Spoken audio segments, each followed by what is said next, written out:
Hello বন্ধুরা, তোমরা সবাই কেমন আছো? আশা করছি সকলে খুব ভালো আছো, আমিও ভালো আছি। তো চলে এলাম রান্না করে, মাছের ঝোল রান্না করবো বলে। দেখো, এখানে আমি করলাটাকে কেটে রেখেছি, ভাজা করব। আর এখানে আলু কেটে রাখা আছে, এখানে মাছ ধুয়ে পরিষ্কার করে রাখা আছে। আর এখানে এটা আমি পেস্ট করে নেব। এর মধ্যে পেঁয়াজ, আদা, রসুন, টমেটো, কাঁচা লঙ্কা, এর মধ্যে আমি সর্ষে দেবো, গোটা ধনে, গোটা জিরে, এইসব দিয়ে পেস্ট করে নেব। তো দেখো বন্ধুরা, আমার কিন্তু এই পেস্টটা বানানো হয়ে গেছে। এরপরে কড়াটা গরম হচ্ছে আর আমি তেলটা দিয়ে দিচ্ছি, তার কারণ এই নুন হলুদ মাখানো মাছগুলো আমি এরপরে ভেজে নেব।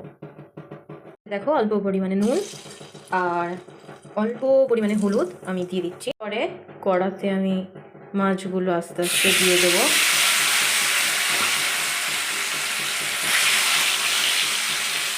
মাছগুলো আমার ভাজা হয়ে গেছে।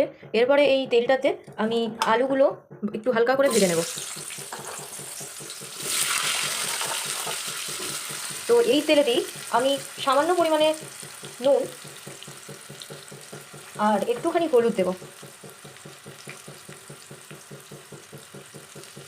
মশলাটা আমরা সুন্দর করে কষিয়ে নেব, যাতে এই মশলার থেকে কাঁচা গন্ধটা বেরিয়ে যায় এবং এটা থেকে একটু তেল তেল বেরিয়ে আসে। দেখো, আমি কিন্তু সুন্দর করে মশলাটা কষিয়ে নিচ্ছি।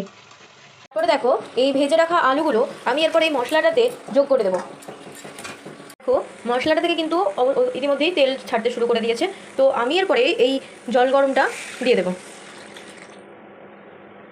ঝোলটা কিন্তু ফুটতে শুরু করেছে, তো আমি এর মধ্যে ভেজে রাখা মাছগুলো দিয়ে দেবো। দেখো, আমার মাছের মাখা মাখা ঝোল একদম রেডি। এটাই হচ্ছে ফাইনাল লুক। তো কেমন লাগছে অবশ্যই কমেন্ট করে জানিও।